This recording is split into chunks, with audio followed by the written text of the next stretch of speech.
अस्सलाम वालेकुम नाज़रीन, आप देख रहे हैं प्रोग्राम रेड जोन और मैं हूं सुहेल इकबाल भट्टी। नाज़रीन, आज बात करेंगे कि अक़वाम मुत्तहिदा की सलामती कौंसल के बाद OIC के वज़रा ख़ारजा का इजलास भी हुआ है, जो कि इस्तांबुल में मुनक़िद हुआ, जहाँ पर वज़रा ख़ारजा के इस इजलास में न सिर्फ इसराइल की जारहियत की मज़म्मत की गई है, गज़ा के ऊपर भी जो इसराइल की जारहियत जारी है, OIC के वज़रा ख़ारजा ने फ़ौरी तौर के ऊपर इसराइली जो फ़लस्तीन पर जारहियत का सिलसिला जारी है उसको भी बंद करने का मुतालबा किया है। अगरचे कि मुज़म्मती करारदाद आने का सिलसिला भी जारी है, बयानात आने का सिलसिला भी जारी है, लेकिन अल्टीमेटली जंग बंदी होगी कैसे मुमकिन? अमेरिका जिसका फ़ौरी तौर के ऊपर ये इस बात के इशारे मिल रहे थे कि वो किसी भी वक्त इस जंग में शामिल हो सकता है, ताहम 2 रोज़ के दौरान सिनेरियो बदला और अमेरिका ने वक्ती तौर के ऊपर अपने आप को इस जंग से दूर रखा हुआ है।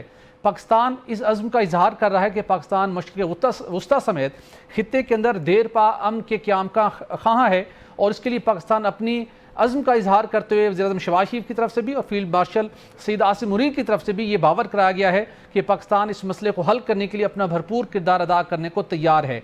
क्या आने वाले दिनों में पाकिस्तान की काविशों के नतीजे में और अमरीकी का किरदार जो कि वक्ती तौर के ऊपर जंग से थोड़ा दूर होता हुआ दिखाई दे रहा है, और यूरोपीय यूनियन, बरतानिया और जर्मनी और फ्रांस भी मुतहरिक हो चुके हैं, क्या मुज़ाकराती अमल के ज़रिए से जो एक वसी इस इलाके के अंदर जंग के तूल पकड़ने के इम्कानात हैं, क्या वो ख़त्म हो जाएंगे?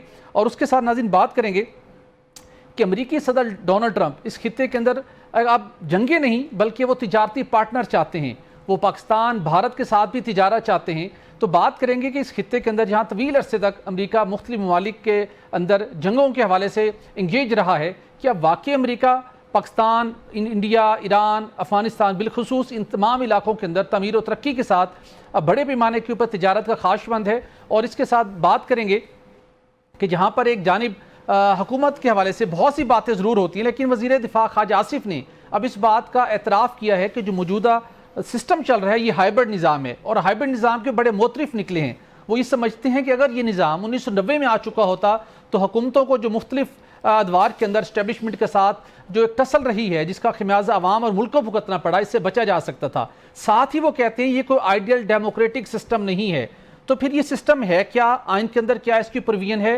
क्या आने वाले दिनों में हुकूमत इसी सिस्टम को एक लेजिटिमेट और कॉन्स्टिट्यूशनल कोई शेप देने की तैयारी कर चुकी है? तो नाज़रीन, टॉपिक्स पर बात करने के लिए स्टूडियो में मेरे साथ होंगे सीनियर तज्ज़ियाकार रऊफ़ खलासा साहब, जबकि अब से कुछ ही देर बाद जूम लिंक पर हमें ज्वाइन करेंगे ब्रिगेडियर रिटायर्ड फ़ारूक हमीद साहब। आप दिफाई तज्ज़िया निगार हैं। खलासा साहब, आपका बहुत शुक्रिया।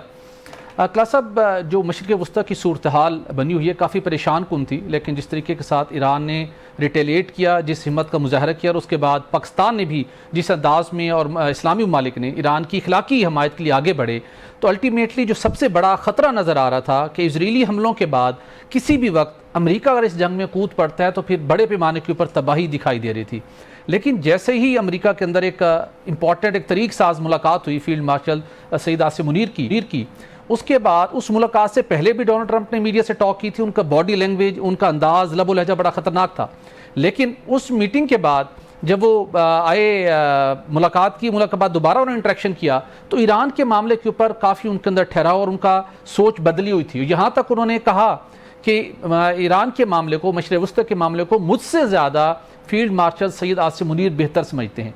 तो क्या आप समझते हैं कि पाकिस्तान के इस मीडिएटर का रोल हम कह लें, ये पाकिस्तान ने एक राइट डायरेक्शन के अंदर उनको गाइड किया, तो आने वाले दिनों में बड़ी अमेरिका जंग में नहीं कूदेगा बल्कि कोई मुज़ाकराती रास्ते के ज़रिए से, मुज़ाकरात के ज़रिए से कोई बेहतरी का रास्ता निकल आएगा? कोई इम्कानात दिखाई दे रहे हैं? बहुत शुक्रिया आपका, थैंक यू वेरी मच। बड़े अहम सवालात आपने उठाए हैं और they are very decisive as well. जो ईरान इजराइल कन्फ्लिक्ट, पूरा खित्ता, पूरी दुनिया, बल्कि हम सबसे ज़्यादा उसमें अफेक्ट हो सकते थे, खुदा न खास्ता। 3-4 चीज़ें बड़ी अहम हैं। एक तो ये है कि ट्रंप साहब का थोड़ा स्टाइल देखने की ज़रूरत है। वो ये रिकॉर्ड कायम अपना रखना चाहते हैं कि मेरे दौर में, रिपब्लिकन्स के दौर में हमने जंगें शुरू नहीं की। उनका नारा भी यही था कि हम फजूल की जंगें नहीं लड़ेंगे। वो तनकीद मैं सर वेलकम कर दूं, फ़ारूक हमीद साहब ने भी ज्वाइन कर लिया। फ़ारूक हमीद साहब, आपका बहुत शुक्रिया। अभी हम आप डिस्कशन का आगाज़ करेंगे। खलासा साहब हमारे साथ हैं। Thank you sir. बहुत शुक्रिया। थैंक यू जी, बहुत शुक्रिया। तो वो ये नहीं करना, क्योंकि उनकी बाइडेन एडमिनिस्ट्रेशन ओबामा पे वो क्या उनकी तनकीद थी, हिलरी क्लिंटन वगैरह उनकी स्पीचेस सुने, जब उन प्रेसिडेंशियल स्पीचेस हो रही थी या जो भी हो रहा था, वो ये कहते थे कि आप लोगों ने अफगानिस्तान में गए, इराक में गए, आप लिबिया में गए, आपने दुनिया भर में जाके जंगें की, अमेरिकन फौजी मरवाए, पैसे लगवाए बिलियंस ऑफ डॉलर की। सो ही इमर्ज एज ए मतलब deal maker, peace maker, a businessman who believes in business. वो कहते लोगों को क्यों मारते हो भाई, ये कंज्यूमर है आपके, ये क्लाइंट है आपका, जिससे आपने इनको जिंदा रखे हैं और इन्हीं के जरिए तो बिजनेस चलाना है, आप बंदे मारी जा रहे हैं। वो ये उनका ये था और ये चीज़ बड़ी पसंद भी आई है, दुनिया को भी आई है, और हमारे जैसे लोगों ने भी इस बात को समझना शुरू किया कि डेमोक्रेट के दौर में ज़्यादा जंगें हुई, ओबामा के दौर में भी हुई, और फिर हमने देखा कि बाइडन कभी हमने चीज़ें देखते रहे। सो ये वो नारा था, और पहली उनकी वो जो थी, उनके 4 साल इक़्तिदार था, तो उसमें कोई जंग नहीं लड़ेगी। बड़े अरसे बाद अमेरिकन ने कोई जंग नहीं लड़ी। वार इंडस्ट्री आपको पता है कितनी बड़ी इंडस्ट्री है, डीप स्टेट के हवाले से बातें होती थी कि वहाँ पे ये वाकई चीज़ें जो हैं वो चाहते थे अपना क्लाउड, उनका क्लाउड उन्होंने रिवर्स किया बड़ी हद तक।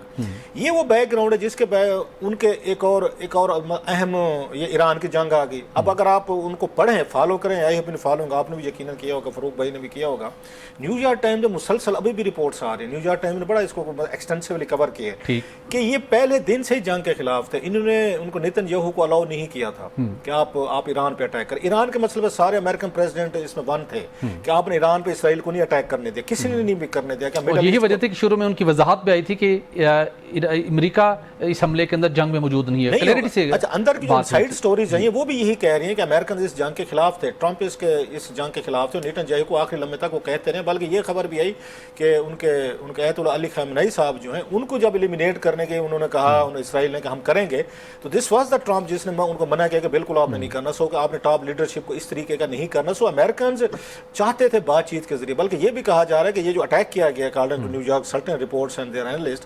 इसमें अमेरिकन को उन्होंने इस नेतन्याहू ने इन्फॉर्म जरूर किया, लेकिन उनको मना करने पर रुके नहीं। अमेरिकन इस जंग में नहीं जाना चाहते थे, वो चाहते थे कि हम इसको मुज़ाकरात के जरिए जो मस्कत में हो रहे थे उसके जरिए हल करेंगे। सो इस दफा इसराइल जो है वो ऑल अलोन किया है, सोलो उसने एक्ट किया है। बिल्कुल ठीक। फरूक मीर साहब, आपका बहुत शुक्रिया वक्त देने का। फरूक मीर साहब, जब 13 जून को इसराइल ने ईरान पर अटैक किया, बड़े पैमाने पर तबाही हुई, उनके मुसल्लह अफवाज के सरबराह शहीद हो गए, पासदार इनकलाब के जो सरबराह थे वो शहीद हुए, एटमी साइंसदान शहीद हुए, बड़ी क्रिटिकल सिचुएशन थी। लेकिन ईरान ने जवाब दिया, फिर सिचुएशन थोड़ी सी डिफ्यूज हुई कि ईरान अच्छा मुकाबला कर सकता है। लेकिन उसके बाद जो अगला सबसे बड़ा खतरा दिखाई दे रहा था कि किसी भी वक्त अमेरिका इस जंग के अंदर इन्वॉल्व ना हो जाए, और अमेरिका ने अपने जो उसके हैवी उसकी जो उसकी डिस्ट्रॉय करने वाली मशीनरी थी, B-52 बम्बार की बात हो रही थी, अपने बहरी बेड़े उसने मूव कर दिए, स्टेटमेंट भी सामने आ रही थी। तो ये बड़ा क्रिटिकल सिचुएशन बन गई थी कि अब किसी भी वक्त अमेरिका इस जंग में ना कूद पड़े तो फिर बड़े पैमाने पर तबाही हो सकती है। लेकिन हमने देखा कि फील्ड मार्शल सैयद आसिम मुनीर की मुलाकात के बाद सिचुएशन काफ़ी हद तक, ये जो टेंशन थी वो काफ़ी हद तक डिफ्यूज़ होते हुए दिखाई दे रही है। आपको क्या लगता है कि पाकिस्तान जो इस मामले में रोल प्ले करने जा रहा है, OIC के वज़ीर ख़ारजा के इजलास भी हुआ है, अक़वाम मुत्तहिदा की सलामती कौंसिल का इजलास भी हो चुका, वहाँ से भी स्टेटमेंट ज़रूर आई, लेकिन किसी ने इंपॉर्टेंट रोल प्ले करना है और वो रोल प्ले करता हुआ पाकिस्तान दिखाई दे रहा है। आने वाले दिनों में मुज़ाकरात के ज़रिए से कोई रास्ता निकलता हुआ आपको दिखाई देता है? बिस्मिल्लाह, बहुत शुक्रिया। देखिए, बात यह है कि माजी में जब भी अमेरिका जो है बड़ी मुश्किल सूरत हाल में फंसा है इस खत्ते में, तो पाकिस्तान ने उनकी मदद की है। अब कैसे? अफगान जहाद थी, सोवियत यूनियन के खिलाफ खड़ा होना था, सोवियत यूनियन अफगानिस्तान में आ गया था, तो Pakistan became a front line state for the CIA and for United states. और फिर तवील जंग आपने देखा है वो हुई अफगानिस्तान में, और एंड में क्या हुआ, सोवियत यूनियन कोलैप्स कर गया। तो अमेरिका और रशियन एलाइज के जो मफादात थे वो पूरे हो गए from that point of view. Although हम भी कहते थे कि जी हम भी थ्रेटन है अगर सोवियत यूनियन जो वो आ जाता है पाकिस्तान के बॉर्डर्स के ऊपर, यानी कि अफगानिस्तान में। तो एक तो वो, दूसरा क्या हुआ, ये जो वॉर ऑन टेरर थी, वॉर ऑन टेरर में 20 साल ये जंग चलती रही है। अमेरिका बड़े मुश्किल हालात में फंस गया था। Daisy cutter, bunker buster bomb, किस तोरा बोरा, क्या कुछ नहीं हुआ अफगानिस्तान में, ठीक है। और हम फिर फ्रंट लाइन स्टेट थे वॉर ऑन टेरर में। एंड में पाकिस्तान ने उनकी कैसी मदद की? दोहा एग्रीमेंट, अफगान तालिबान और अमेरिकियों के दरमियान हमने जो है उसमें एक बड़ा कलीदी रोल जो है वो प्ले किया, और फिर अमेरिका को एक फेस सेविंग एग्जिट जो है वो भी मिल गई अफगानिस्तान से। बिल्कुल ठीक। अब इस दफा वो फिर फंस के ईरान वाले चक्कर में, एक तरफ कि जी इसको न्यूक्लियर नहीं बनने देना, और दूसरा ये कि जी रिजीम चेंज। और आपको पता है इसराइल जो है, आप उनके तहाजी बोले, ज़ायनिस्ट और जूस को ये कहें कि जनाब वो अमेरिका की पॉलिसी मेकिंग को कंट्रोल करते हैं, बड़ा असर उनका है। अब यहाँ पे भी ये फंस गए बिकॉज इनकी मिसकैलकुलेशन होगी कि अफगान तालिबान चले, उनका अपना मिजाज है, लेकिन ईरानियन तो एक बड़ी अजीम कौम है। They turn the table of Israel, और पहली मरतबा इसराइल को वो मार पड़ी है जो अमरीकी भी अपनी ख्वाब में नहीं देख सकते थे, डिस्पाइट द फैक्ट सारा बॉम्ब्स, एयरक्राफ्ट, क्या कुछ एमुनिशन, मिसाइल्स, सब कुछ जो है वो तो अमेरिकन इक्विपमेंट है, अमेरिकन सप्लाई कर रहे थे, खासकर पिछले 2 साल गजा में जो अभी तक चल रहा है। और ईरान में thought it will be piece of cake, भाई रिजीम गिर जाएगी, लोग खड़े हो जाएंगे, वो नहीं हुआ।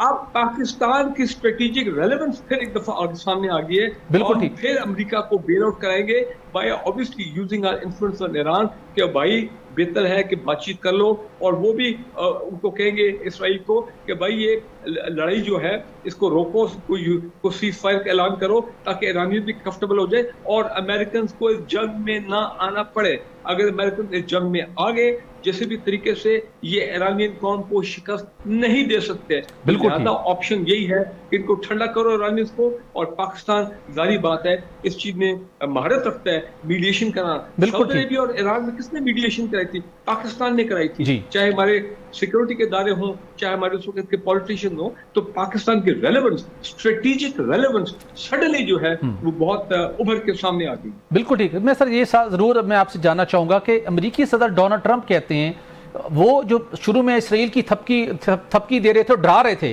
कि बड़े खतरनाक हथियार जो अमेरिका के पास मौजूद हैं वही हथियार इसराइल के पास मौजूद हैं, थ्रेट कर रहे थे ईरान को। लेकिन अब अमेरिकी सदर कहते हैं कि जो ईरान की जोहरी सलाहियत है, इसराइल के पास कैपेबिलिटी नहीं है कि उसको ख़त्म कर सके। ये क्या इंडिकेशन दे रहा है? इसराइल को एक उसके निकलने का रास्ता फराहम किया जा रहा है ताकि बात मुज़ाकरात के जरिए से जाए। अमेरिकी सदर का ये कहना ये इसकी क्या मीनिंग हो सकते हैं? देखिए जी, बिल्कुल उसी तरह जिस तरह मई में हुआ था जब पाकिस्तान ने इंडियंस की 30 लगाई थी, और इंडियंस के साथ स्ट्रेटेजिक डिफेंस पार्टनरशिप और सिक्योरिटी कॉर्पोरेशन अमेरिका का इतना बड़ा इत्तेहादी है, वो तो सोच ही नहीं सकते थे कि इंडिया के साथ क्या हो गया विद इन 48 आवर्स। तो इससे पहले कि मामला बहुत आउट ऑफ कंट्रोल होता, उन्होंने बचा करा के अब वो क्रेडिट ले ले 14 मरतबा बोल चुके हैं कि जनाब हमने सीज फायर कराया था। उलझा बात है कि मोदी और उनके मिनिस्टर कहते हैं नहीं जी, अमेरिका का कोई रोल नहीं था, ये तो हमने आपस में किया था। बिल्कुल ठीक। फैक्ट है कि वो देखें, वो नहीं चाहते, उन्होंने इंडिया को फेस सेविंग दी, बचा लिया वहां पे। अब वो चाहते हैं कि ईरान को फेस सेविंग मिले, ईरान अपना इसराइल को भी फेस सेविंग मिले, और इन टर्न ठीक है ईरान थोड़ा बहुत कॉम्प्रोमाइज कर ले, but not on it's sovereignty, और खुद मुख्तारी और उनकी रिस्पेक्ट है एज अ नेशन। बिल्कुल ठीक। मैं सर वापस आपकी तरफ आता हूँ। का सब गुज़श्ता रोज़ अगरचे के जब से ये फील्ड मार्शल सईद आसिम मुनीर और अमरीकी सदर की मुलाकात हुई तो सोशल मीडिया के ऊपर भी तूफ़ान था, चाहे में गोइयों का, अफवाहों का, भारत की तरफ से भी ऐसी ऐसी खबरें फेक जनरेट की गई कि जिनका कोई समझ सर पैर नहीं था, लेकिन सिचुएशन को ख़राब करने की कोशिश ज़रूर थी। उस सूरत हाल से भी नहीं निकले थे कि पाकिस्तान की तरफ से फौरी तौर के ऊपर ये अनाउंसमेंट हुई कि पाकिस्तान अमेरिकी सदर डोनाल्ड ट्रंप को नोबेल अमन इनाम के 2026 के लिए नॉमिनेट करते हैं, पाकिस्तान रिकमेंड करता है। तो बड़ी इसके ऊपर भी बातचीत का सिलसिला शुरू हो गया, चूँकि उन्होंने पाक भारत जंग रुकवाई जो एक खित्ते के अंदर एक बड़ी जंग का बायस बन सकता था, लेकिन उन्होंने उसको रुकवाया। आप हुकूमत की इस कोशिश को किस निगाह से देखते हैं? और बिलखसूस अमरीकी सदर कहते हैं कि लिबरल्स नहीं चाहेंगे कि मुझे अवार्ड्स मिले, ये उन्होंने क्यों कहा? उसके साथ साथ जब अमरीकी सदर खुद भी विलिंग हैं कि उनको नोबेल प्राइज़ मिला जाए, एक दो दफ़ा उन्होंने इजहार किया मैं जंगे रुकवाता हूँ लेकिन आप लोग मेरी काविशों को नहीं मानते, तो आपको लगता है उनकी ये ख्वाहिश पाकिस्तान को उनको रिकमेंड करना और उनके आगे डेफिनेटली वो चाहते हैं कि अमेरिका एक नया रोल प्ले करे जंगे रुकवाने के हवाले से? तो जो ईरान के हवाले से एक थ्रेट मौजूद था या खित्ते के अंदर कोई नई जंग छिड़ने का खदशा था कि अमरीकी सदर की जो ख्वाहिश है नोबेल अमन प्राइज़ लेने की, तो वो उनकी एक अप्रोच को जाहिर कर रही है कि मुस्तकबिल करीब में वो जंगों से दूर रहना चाहते हैं। बड़े अहम फिर आपने सवालात उठाए, मैं इस पे आता हूँ, मैं बात करते हैं। अभी आपने अपने एक सवाल में ना उनसे फ़रूक भाई से पूछ रहे थे कि इसराइल के पास वो जंगी कुव्वत नहीं है कि वो उनके जोरी प्लान, जी ट्रंप यही कहते हैं, ट्रंप कह रहे हैं, और ठीक कह रहे हैं। इसकी थोड़ा सा बैकग्राउंड है जी। इस वक्त ईरान का जो एक न्यूक्लियर वो कहते हैं एक सेटअप जो है वो डीप डाउन पहाड़ों में कोई 300 मीटर के करीब बताया जाता है, नीचे है वो, ज़ेर ज़मीन है। उस पे बम्बार्डमेंट वो जो कर रहे हैं इसराइली कर रहे हैं, वो आप जो ऊपर वाला इंफ्रास्ट्रक्चर है उसको तो तबाह कर सकते हैं, लेकिन डीप डाउन जो उनके हैं वो नहीं कर सकते। उसके लिए जो बम चाहिए जो तकरीबन बताया जा रहा है 30,000 उसका है आपका ये पाउंड्स का या 13,000 kg का है, या उसको डिलीवर करने का जो सिस्टम है B-52 हथियारे के ज़रिए, वो जो जाके ज़ेर ज़मीन इतनी गहराई में भी उनको वो कर सकता है, वो तबाह कर सकता है, वो अमेरिका के पास है। वो सिर्फ अमेरिका के पास है। सो इसलिए इसराइल उसको नहीं कर सकेगा, और इसराइल बार बार उनको कहता है कि आप वार में, बिकॉज दे हैव द मतलब सिस्टम है, डिलीवरी सिस्टम भी है और बम भी है, जिसपे अमेरिकन इस वक्त राजी नहीं हो रहे। अमेरिकन इसलिए नहीं राजी हो रहे, now coming to the point जो आप बात कह रहे हैं, अगर वो अटैक करता है ईरान पे या अमेरिकन, इसलिए 2 हफ्ते का टाइम देना है, क्वाइट होपफुल के कोई ना कोई इसका सोल्यूशन निकल आएगा। तो फिर वो जो उसकी एफर्ट है, जो ख्वाहिश है ट्रंप साहब की कि मुझे नोबेल पीस प्राइज मिलना चाहिए, वो मुल्क जो किसी और पे अटैक कर रहा होगा तो फिर वो नोबेल प्राइज की उसमें से लिस्ट में से थोड़ा सा हट जाएगा, निकल जाएगा। मैनी पीपल अभी भी उनके बहुत सारी तनकीद हो रही है, बिल्कुल, तो मजीद आवाजें बढ़ना शुरू हो जाएंगी। भाई साहब, आपकी अगर आपने पाक भारत जंग रुकवाई, फेयर एनफ, बहुत अच्छा काम किया, वी अप्रिशिएट दैट। आपने यूक्रेन में कोशिश की, आपने गजा में स्टार्ट में कोशिश की, फेयर एनफ कि आपके कैदी शैदी रिलीज हो गए, लेकिन इतनी बड़ी जंग जो मिडिल ईस्ट के लिए जरूरी थी, ह्यूमन लाइव्स का लॉसेज हो रहे हैं इतने बड़े पैमाने पे, उसको आपने भी जान काले रुकवाने की बजाय, सो ट्रंप साहब के वो जो पॉइंट्स हो सकते हैं मजीद इसके लिए नोबेल पीस प्राइज के लिए, क्योंकि माजी में हमने देखा है कि 2-3 उनको यूएस प्रेसिडेंट्स को मिले हुए हैं, सो वो उस लिस्ट में आना चाहते हैं, I am one of the greatest president जिनको नोबेल पीस प्राइज मिला। सो उनकी ये कोशिश होगी कि ये इस वक्त ये ईरान पे अटैक के लिए अमेरिका को ना आना पड़े। वो इस तरह के बयान देते हैं कि मुझे लगता है, जैसे मैंने पहले कहा, कि पाकिस्तान की इंटरवेंशन से कुछ चीज़ें बेहतर हो सकती। इसलिए इस वक्त ट्रंप साहब का इन द गिवन सिचुएशन, हुकूमत पाकिस्तान का, मैं समझता हूँ, लोग इसको, मेरी राय है, लोग डिफर कर सकते हैं, ये सही फैसला है।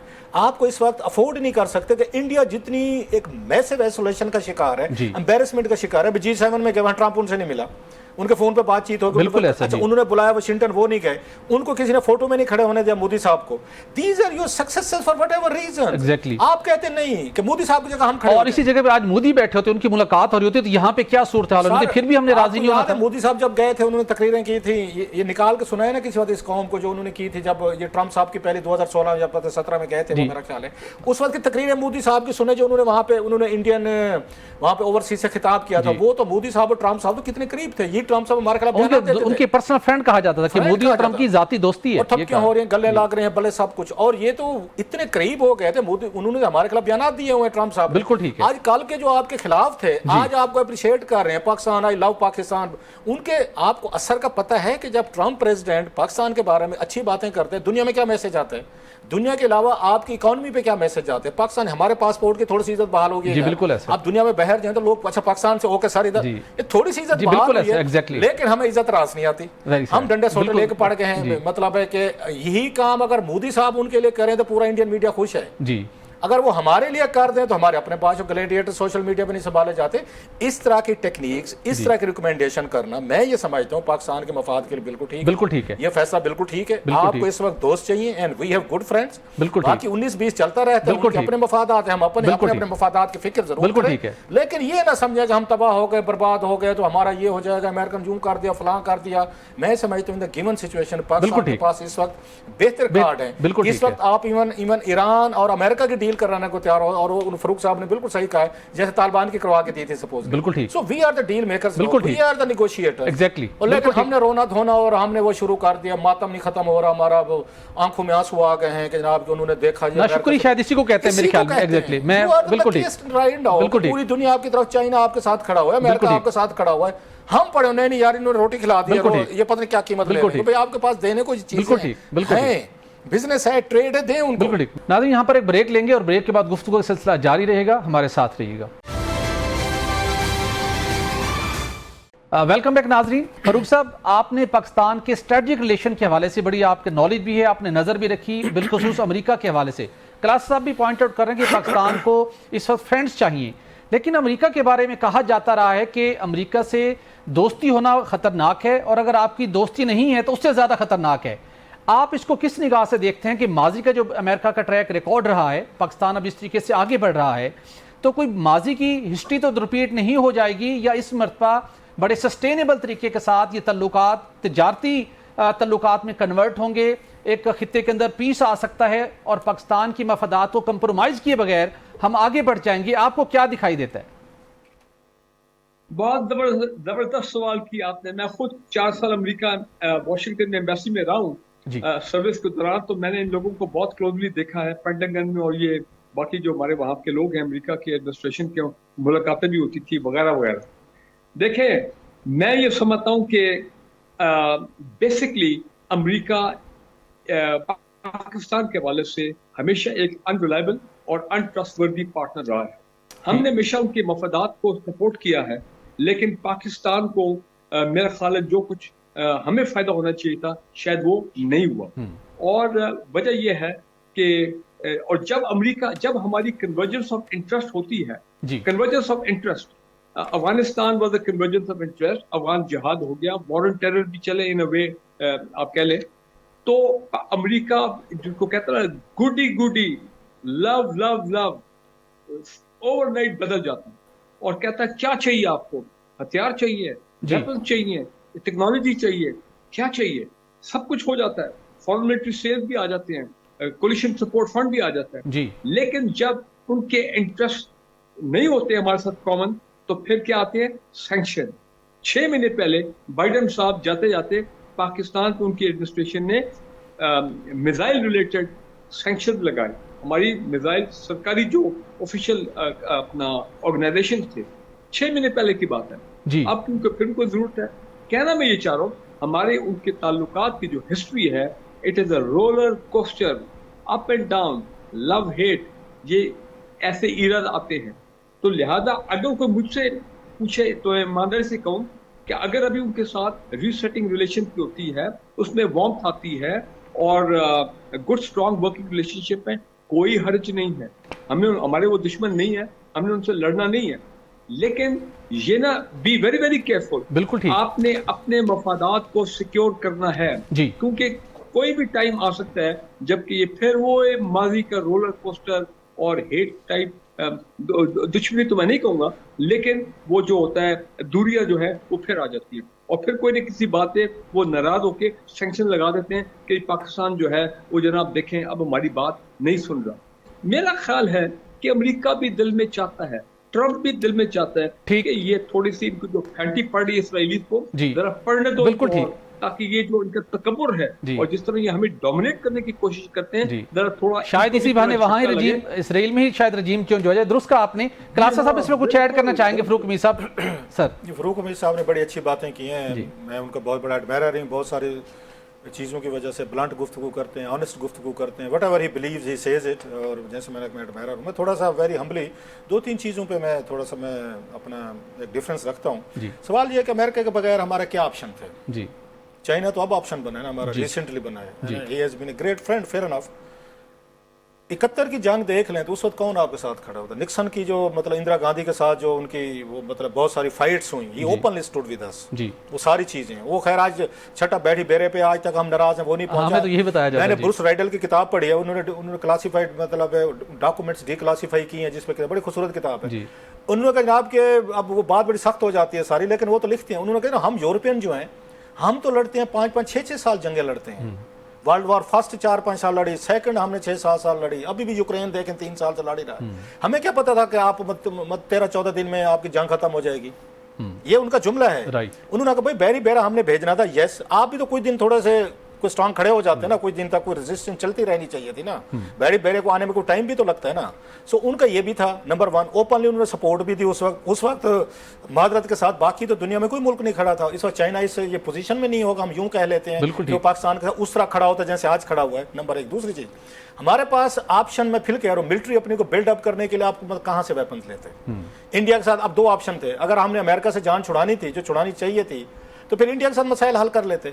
हमें इंडिया की वजह से हर एक मतलब मुल्क के साथ ब्लैकमेल होना पड़ता है। अमेरिका से क्यों आपको ब्लैकमेल होना पड़ता है? Because of India. हम इंडिया से भी लड़ना चाहते हैं, हमने F-16 भी लेनी है, हमने मिसाइल भी लेने हैं, हमने बम भी लेने हैं, तोपें भी लेनी है, कोलिशन सपोर्ट फंड भी लेना है, पैसे भी लेने हैं, फाइनेंशियली वायबल रखना है, IMF प्रोग्राम लेना है, IMF प्रोग्राम भी लेना है, लेकिन अमेरिका को गालियां भी देनी है। मतलब अगेन ये हम किस तरह के लोग हैं? इसका एक ही हल है, जो पूरी कौम नहीं तैयार होगी। फिर आप इंडिया के साथ कंप्रोमाइज करें, फिर कश्मीर पे आप अपनी पोजीशन को आप जरा फ्लेक्सिबल करें, उसके बाद इंडिया के साथ दुश्मनी खत्म, आप दुनिया के उससे ब्लैकमेलिंग से आप प्रेशर से निकल जाएंगे। आपको वेपन देने वाला दुनिया में सबसे बेस्ट वेपन किसके पास थी? आपको सीटो सेंटे के मुआहदे आपने किए, उन्होंने आपको वेपन दिए। 65 की वार सारी आपने अमेरिकन असले से लड़ी थी, आपने 71 की लड़ी, फिर उसके बाद कारगिल का जो इशू हुआ, हर दफा इवन आपके आर्मी चीफ को कहना पड़ा, इनको जनाब बाजवे को, IMF की डील नहीं मिलती, पाकिस्तान डिफॉल्ट हो रहा था, आपको अमेरिकन लेके दी। दुनिया जहां की चीज हम उनके खाते में डाल देते हैं। सो अच्छा, आपको याद है हिलरी क्लिंटन ने कहा था, ये सवाल उठे थे जी, कि अमेरिका जो है ना हर वक्त हमसे खुश नहीं होता और ये करता रहता है और हमसे काम लेता है। उसने कहा आप ना लें काम, आपने कौन से फ्री में हमारे काम किए? हम जो हर दफ़ा कहते हैं अमेरिकन हमारे दोस्त हैं, हमें बिट्रे करके छुरी मार के, वो कहते मान लिया तो भाई मुफ्त में मारी है। मतलब आपने $32 बिलियन अमेरिका ने आपको पिछले 20 सालों में दिए थे वॉर एंड टेरर में, $1.5 अरब आपको हर साल से। बिल्कुल ठीक। आप क्यों ले रहे थे? अब ना लेते ना। अगर हमने अपनी जंग लड़ रहे थे, हमारा 80,000 बंदे हमारे मारे गए, अभी भी तालिबान हमारे मतलब हमारे मार रहे हैं। सो ये जो हमारे यहाँ एक व्यू बन गया है ना कि हमारी मादरत के साथ हमारी स्टैब्लिशमेंट माजी में सारे के सारे फायदे भी अमेरिकन से हमने लिए जो हमारे इंटरेस्ट में थे। मैं फिर कह रहा हूँ, पैसे भी लिए, माल भी लिए, तो हिलरी ने कहा अब ना लेना। ठीक, हमने आपने कौन सा हमारा काम फ्री में किया हुआ है? फ़ारूक अमीन साहब, अब माजी के अंदर तो सिनेरियो जो अमेरिका के साथ था ना थोड़ा डिफरेंट रहा, जंगें थी, उनकी जंग का हम हिस्सा बने, जो कुछ था एक माजी का हिस्सा बन चुका। अब एक नई शुरुआत है। उस नई शुरुआत के अंदर अमेरिकी सदर कल भी कह रहे थे वो हर वक्त बात करें तिजारत तिजारत तिजारत। माजी में हमें ये सुनने का कभी नहीं मिला, मतलब है कि अमेरिका सदर ये कह रहा हो कि पाकिस्तान के साथ तिजारत करनी है। इंडिया की जंग रुकवाई, उन्होंने कहा मैं इंडिया के साथ तिजारत करना चाहता हूं। और खित्ते के अंदर लगता ये कि इस वक्त अमेरिका कोई जंग नहीं चाहता। आपको लगता है कि इस वक्त जो भी उनका एक स्केल प्लान था जंगों का, वो उससे हटकर India, Pakistan, Iran, Afghanistan, central Asian state, वो इस खित्ते के अंदर एक जो अमेरिका है इन ममालिक का एक बड़ा ट्रेड पार्टनर बनना चाहता है? आपको कुछ ऐसा फील हो रहा है? देखिए, बिल्कुल फील हो रहा है। उसकी वजह यह है कि अमेरिका के बड़े अब स्ट्रेटेजिक मादनियात के उनके इंटरेस्ट हैं इस रीजन में।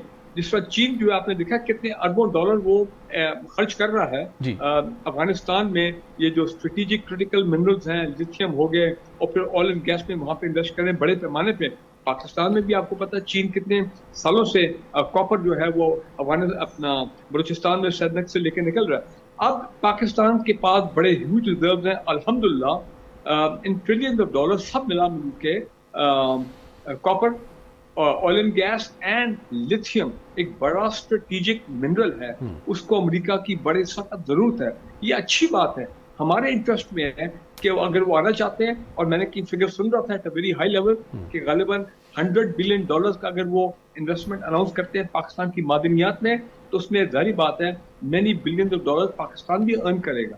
तो अच्छी बात है, क्यों नहीं जी? बिल्कुल ट्रेड होनी चाहिए। वैसे भी अमेरिका हमारा बहुत बड़ा ट्रेडिंग पार्टनर है। लेकिन एक जुमला मैं कहूंगा जी, याद रखिए, और वो ये है कि चीन के साथ जो हमारे ताल्लुकात हैं, all round economic, security, defence cooperation इतने डीप हैं कि मैं और आप हमारी सोच से दे आर मच बियॉन्ड। बिल्कुल ठीक। तो अमेरिका के साथ जो हम रिलेशन रीसेट करने जा रहे हैं, अच्छी बात है, but it should not be at the cost of annoying या किसी तरीके से Chinese should not feel down कि देखिए जी हमारे जो इंटरेस्ट है इन पाकिस्तान, इकोनॉमिक इंटरेस्ट हो गए, सीपैक हो गया, फिर उसके बाद अफगानिस्तान भी अब सीपैक में आ रहा है, कल को शायद ईरान भी आ जाए वगैरह वगैरह। तो वो थ्रेटन, वो हर्ट नहीं होना चाहिए। वो बैलेंस हमें स्ट्राइक करना है बिटवीन अमेरिका एंड चाइना। बिल्कुल ठीक, बहुत शानदार बात की आपने फ़ारूक अमीन साहब, आपने वक्त दिया, आपका बहुत शुक्रिया। और पाकिस्तान की इस वक्त तक की कामयाबी भी है कि पाकिस्तान ने सफारती महाज के ऊपर एक बैलेंस मेंटेन किया है कि अपने दरीना दोस्त चाइना को भी पाकिस्तान ने ऑन बोर्ड रखा हुआ है,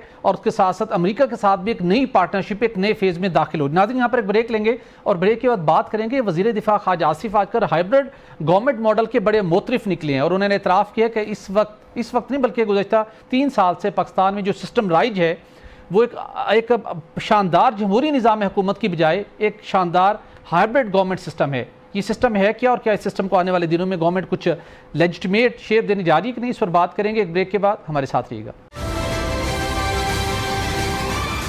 वेलकम बैक नाज़रीन। वज़ीर दिफा ख्वाजा आसिफ ने हाइब्रिड गवर्नमेंट की बड़ी तारीफ़ की है, और वो कहते हैं कि इस वक्त जो हमें कामयाबियाँ मिल रही हैं ये उसी हाइब्रिड गवर्नमेंट, इसी जो सिस्टम है हाइब्रिड गवर्नमेंट का सिस्टम का, उसकी बदौलत है।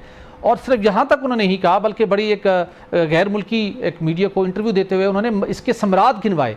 यहाँ तक उन्होंने कहा कि अगर ये सिस्टम 90s में ही एप्लीकेबल हो जाता तो जो हुकूमतें टॉपल होती रहीं, पाकिस्तान के हालात ख़राब हुए, उसका खमियाजा, उसकी कीमत पाकिस्तान और पाकिस्तान की आवाम को चुकाना पड़ी, वो इस फेज़ से ना गुजरते।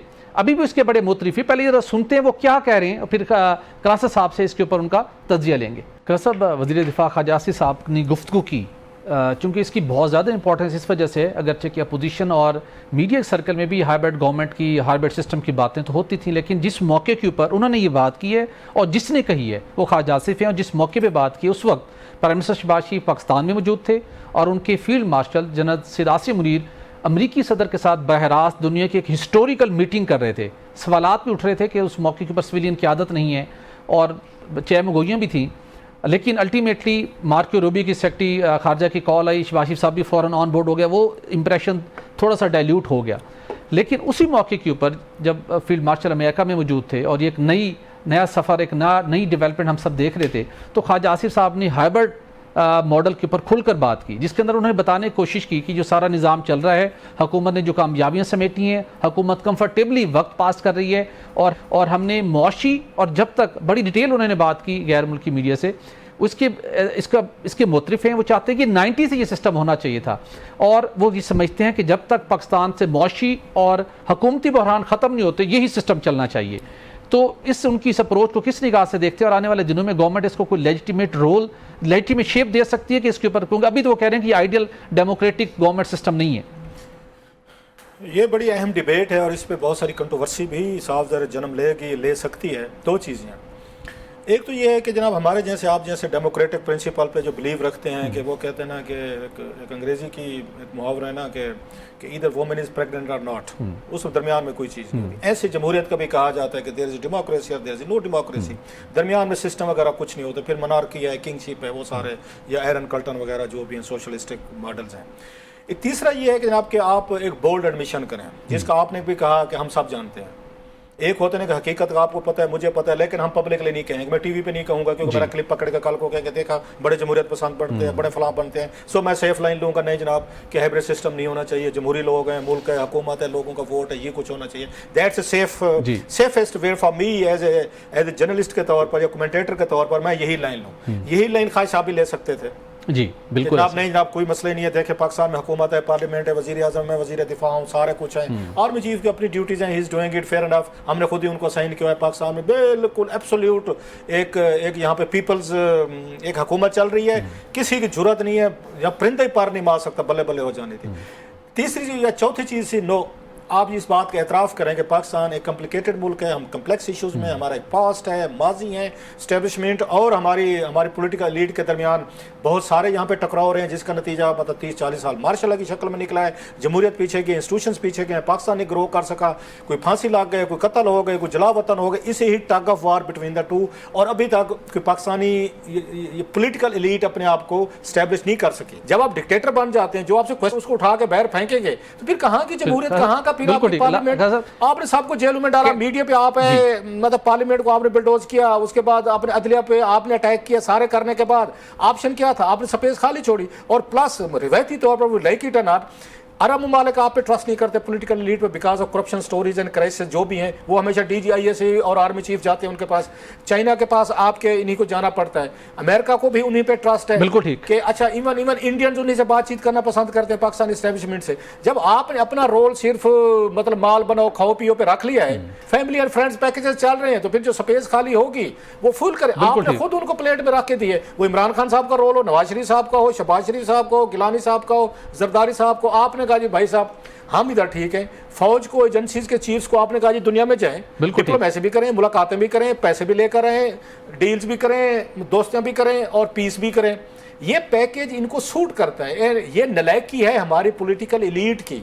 इन्होंने सारी पावर्स आराम से सरेंडर करके एक प्लेट में दे दिए, क्योंकि तो इसलिए फिर अब हाइब्रिड मॉडल एक वजूद में आ चुका है, इंप्लीमेंट हो चुका है। बिल्कुल ठीक है, इनको सूट कर रहा है। नाज़रीन, ये तो हमने पढ़ा था कि कंपनी यही चलेगी, लेकिन अब ख्वाजा साहब ने जिस सिस्टम की तारीफ की है, इस कंपनी के साथ साथ अब सिस्टम भी यही चलेगा, जिसका नाम है हाइब्रिड मॉडल गवर्नमेंट सिस्टम। नाज़रीन, आज के लिए इतनी, हम इजाज़त दीजिए। अल्लाह हाफिज़।